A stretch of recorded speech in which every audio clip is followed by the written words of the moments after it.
দুই শালিক ধারাবাহিকের নতুন পর্বে আমরা দেখতে পাবো ঝিলিক আখির কাছে চলে আসে।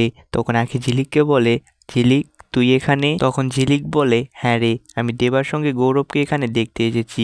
এটি শুনে আখি অনেক খুশি হয়ে যায় এবং ঝিলিককে জড়িয়ে ধরে। তখন ঝিলিক আখিকে বলে, আমাদের যদি দেবা একসঙ্গে দেখে ফেলে তাহলে বুঝতেই পারতেছিস কি হবে। এরপর সত্যি সত্যি সেই রুমে দেবা চলে আসে। এটি দেখে আখি এবং ঝিলিক পর্দার আড়ালে লুকিয়ে পড়ে। এরপর দেবা গৌরবের কাছে এসে বসে এবং দেবা মনে মনে ভাবতে থাকে, আমাদের রক্ত এক, সম্পর্ক এক, তারপরও আমরা আলাদা। কয়েকদিন আগেও তোকে দেখে আমার হিংসা হতো, অনেক রাগ হতো, কিন্তু এখন তোর জন্য আমার করুণা হচ্ছে। দেবার এরকম কাণ্ড দেখে ঝিলিক মনে মনে ভাবতে থাকে, কি ব্যাপার, দেবা গৌরবের জন্য কান্না করতেছে, এটা কিভাবে সম্ভব? 2 দিন আগেও তো ওকে দেখতে পারতো না, আজকে ওর জন্য এত ভাবতেছে। এরপর দেবা এবং আখি হসপিটাল থেকে বেরিয়ে আসে।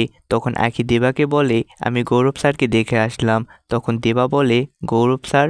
তুই তো ওকে চিনিস না, তো ওকে স্যার কেন বললি? তখন আখি অনেক ভয় পেয়ে যায় এবং দেবাকে বলে, আমি তো ওনাকে চিনি না, এর জন্য স্যার বললাম। তো বন্ধুরা, এটি দেখতে পাবো আমরা দুই শালিক ধারাবাহিকের নতুন পর্বে।